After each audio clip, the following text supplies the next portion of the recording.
Dentro dessa ideia do prazo de revisão da prisão preventiva, a gente falou lá do 316, falamos do prazo de 90 dias para revisar, falamos da questão do contraditório, da possibilidade de contraditório, já que não há risco de perdimento da medida, né, de ineficácia da medida, o cara já está preso, né, se for só para renovar.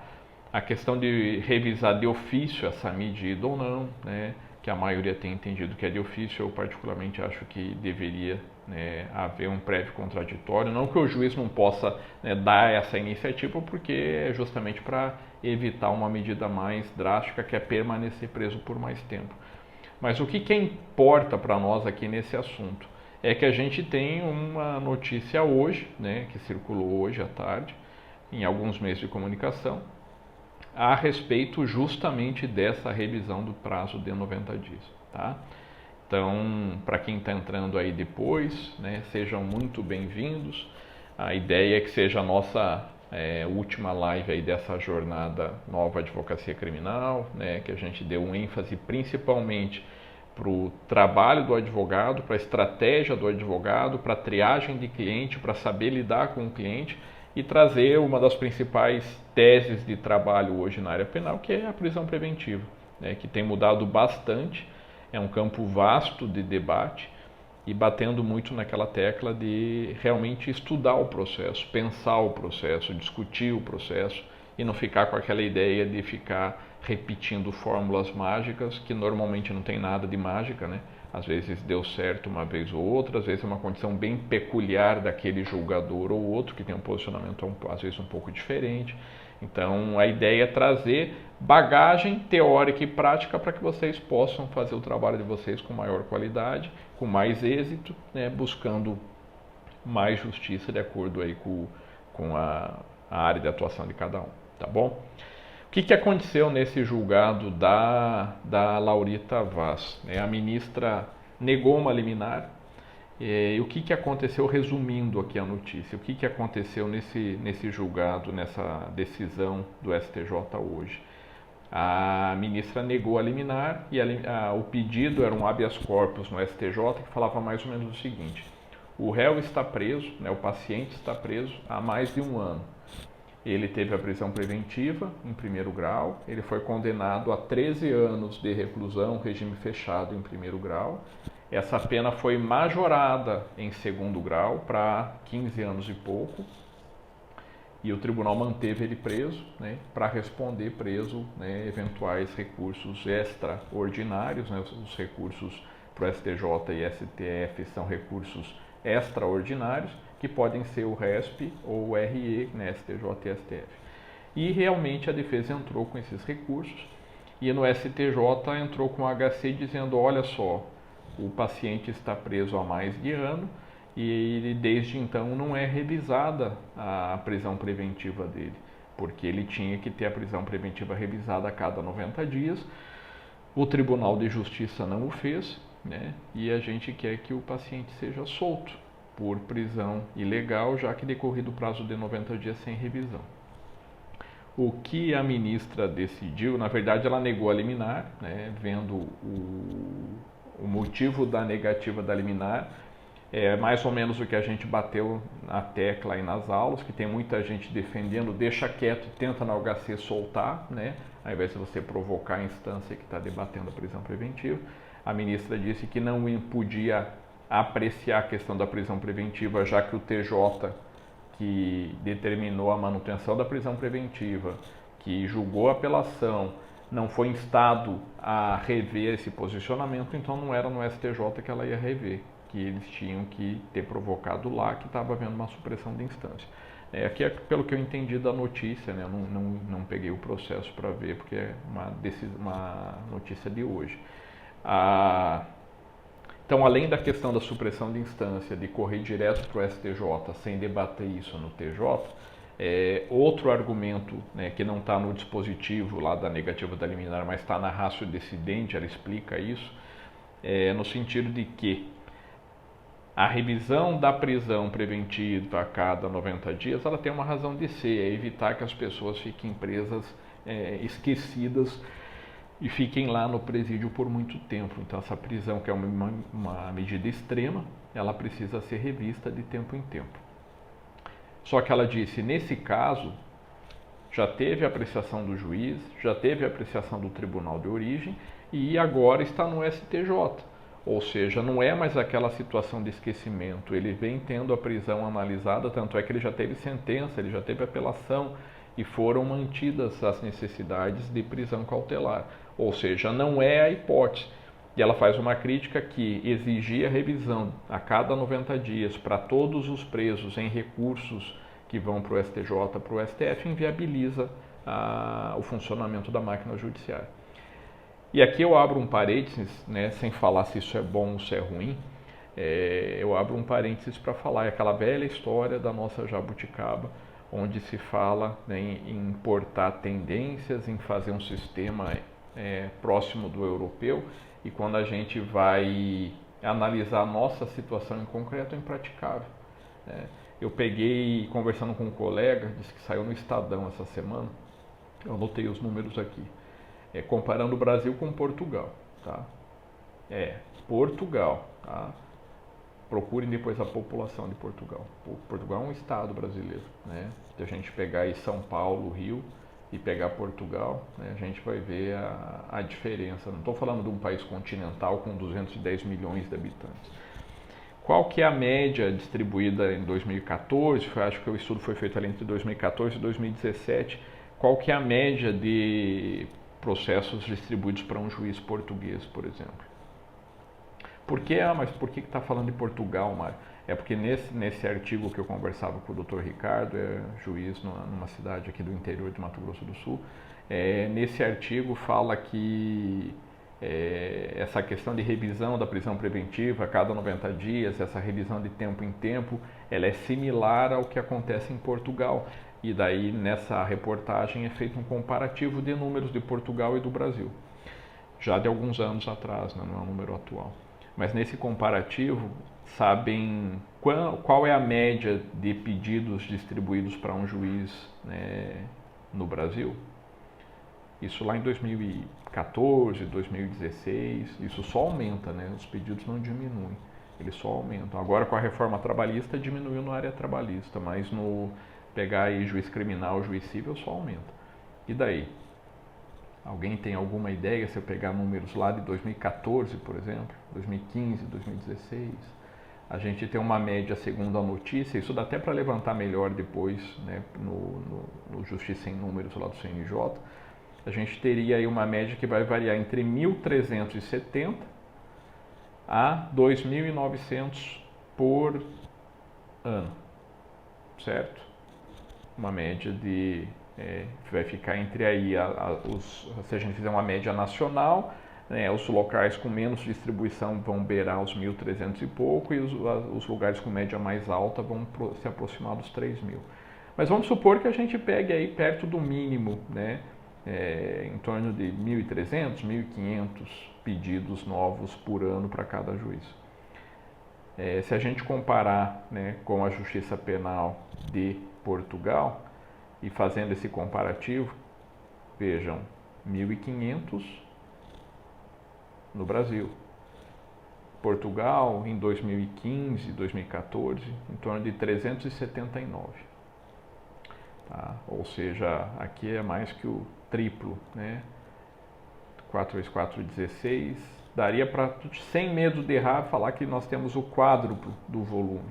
Ou seja, na medida que eu comparo a necessidade de revisar algumas medidas a cada 90 dias, eu faço um comparativo, mas em Portugal é assim. Mas ninguém analisou o volume de processos de Portugal e do Brasil, né, quando faz essa estimativa. É a mesma crítica que eu faço ao juiz de garantias, não é ao Instituto Juiz de Garantias, é como viabilizar o juiz de garantias. Eu posso defender que eu tenho que ter um juiz diferente na fase inquisitorial e da fase processual, né? O juízo de instrução, que é o juiz lá da fase investigatória, e o juízo oral, que é o juiz que vai julgar lá no final, né? Essa divisão que acontece na Espanha. Aqui eu vou ter o juiz de garantias e eu vou ter o juiz de instrução, o juiz do julgamento. Tá bom. A gente quer copiar modelos europeus, tá bom. É melhor? Não sei, mas vamos dizer então que é melhor, que funciona bem no Chile, na Espanha. E fazer o comparativo então. Qual que é o volume lá de processos, de distribuição por juiz, volume de crime, são parecidos? Como é que a gente viabiliza? Aí não se faz estudo de impacto, né? Nem orçamentário e nem de funcionamento em si da máquina judiciária. Então, são esses tipos de críticas, e a crítica da ministra Laurita Vaz é nesse sentido, é uma análise crítica da realidade da justiça brasileira. Ela falou que o volume que entra aqui de procedimentos, de pedidos, de habeas corpus, ela fala que da enxurrada de habeas corpus, se a gente ficar reanalisando aqui diretamente, toda vez que tiver um caso de 90 dias de decurso de prazo, querer que o STJ revise, inviabiliza o funcionamento do tribunal. Tá? Ou seja, já mostra a tendência de uma jurisprudência defensiva.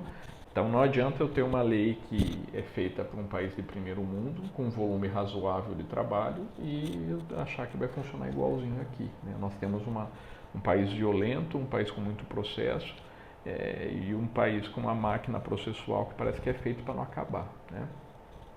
Porque enquanto não tem trânsito em julgado, a prisão é preventiva. Ou seja, eu vou ter a possibilidade de exigir a revisão de 90 dias da prisão cautelar até onde? Juízo de primeiro grau é preventiva. Juízo de revisão, de apelação é preventiva. STJ continua sendo preventiva. STF, enquanto couber recurso, continua sendo preventiva.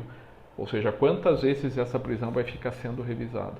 E veja que eu estou falando de um caso, de um processo com um preso. Agora pensem a quantidade de processos complexos com 10, 20, 30 presos, né, de grandes operações, e ficar revisando isso, né, ao infinito e além, né, até o STF. Como é que vai funcionar? Ah, mas seria o ideal. Não estou discutindo isso. A polêmica aqui é a gente discutir na prática. Como que faz isso funcionar na prática? Né? Esse que é o medo, é responsabilidade. Né? Uma coisa é eu viver no mundo dos sonhos, eu viver no mundo de uma realidade estimada, como que eu tinha esperança que fosse, porque se aqui fosse tudo, não só a justiça fosse igual de alguns países europeus, se o país funcionasse em tudo como alguns países europeus, era outra realidade, mas não é assim, ainda não é assim. Né? É aquela história, para eu chegar lá, o que eu tenho que fazer? Qual que é a caminhada? Né? Quando eu falo em revisão de prisões cautelares, só que lá a prisão cautelar muitas vezes é só de primeiro grau, porque depois da sentença de primeiro grau cumpre pena, não é prisão cautelar. Então falar que eu tenho que revisar de tempo em tempo, mas o juiz julgou, acabou a revisão, dali para frente é cumprimento de pena. Aqui não, fica, enquanto tiver recurso é cautelar, não é cumprimento de pena.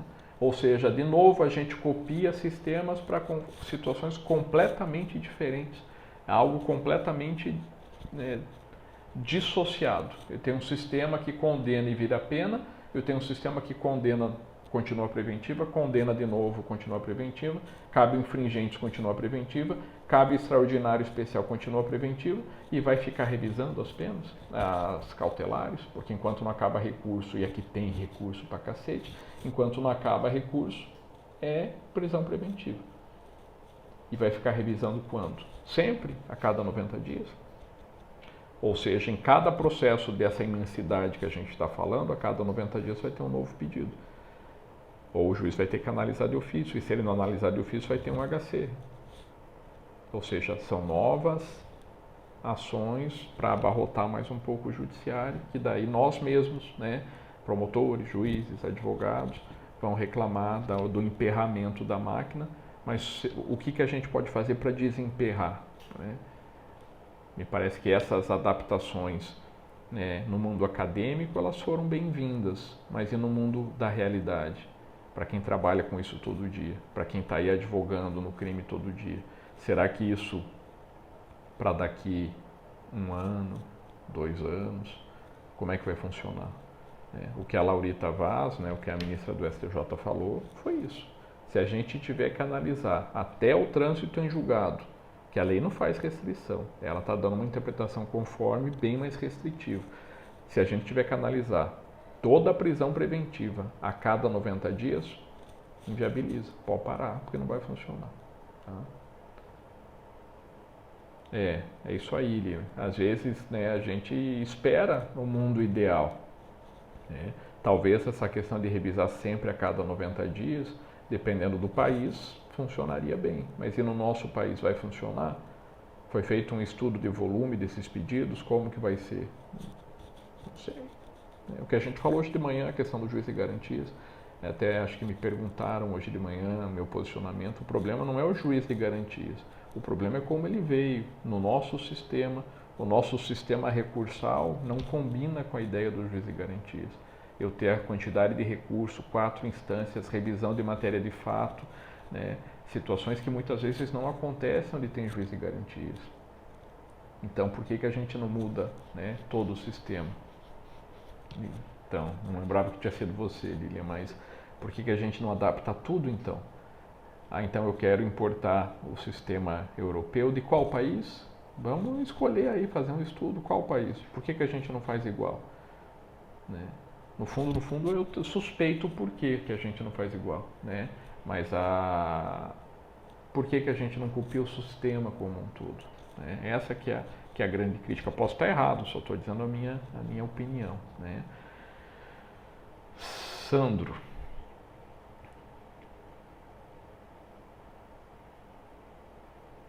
Isso, Sandro, foi uma decisão da ministra Laurita Vaz, onde ela nega uma liminar de HC.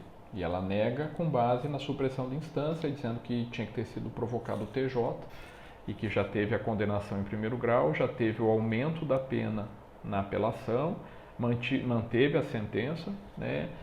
Manteve a sentença condenatória, agravando ainda a pena, e não era o caso de HC no STJ e negou a liminar, e ela ainda fala que aparentemente tem os requisitos para preventivo, mas como não teve esse pedido de liberdade no TJ, ela não ia apreciar no STJ.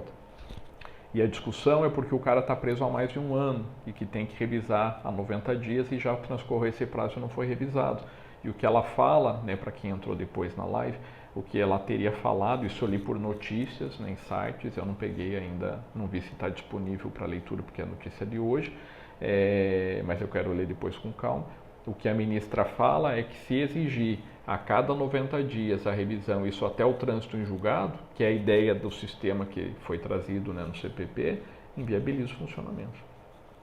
Ela falou, já temos uma enxurrada de HC no STJ, isso vai aumentar essa enxurrada, inviabiliza o funcionamento. Que a ideia é que o juiz que decretou a prisão revise em 90 dias se ela ainda é necessário. Me parece que não é demais falar que pode começar uma tendência em dizer que o juiz, depois da sentença condenatória, essa revisão já não é mais tão necessária. Hoje a interpretação uníssona da doutrina é falar que continua. Já temos decisões, inclusive do STJ, dizendo que precisa revisar sim. Temos o liminar do STF dizendo que está no tribunal e não revisou, a exagero do prazo, portanto, constrangimento ilegal e soltura. Mas são decisões pontuais. Parece que começa a caminhar no STJ uma ideia de que se eu ficar revisando isso até o trânsito em julgado, inclusive STJ, STF vai inviabilizar.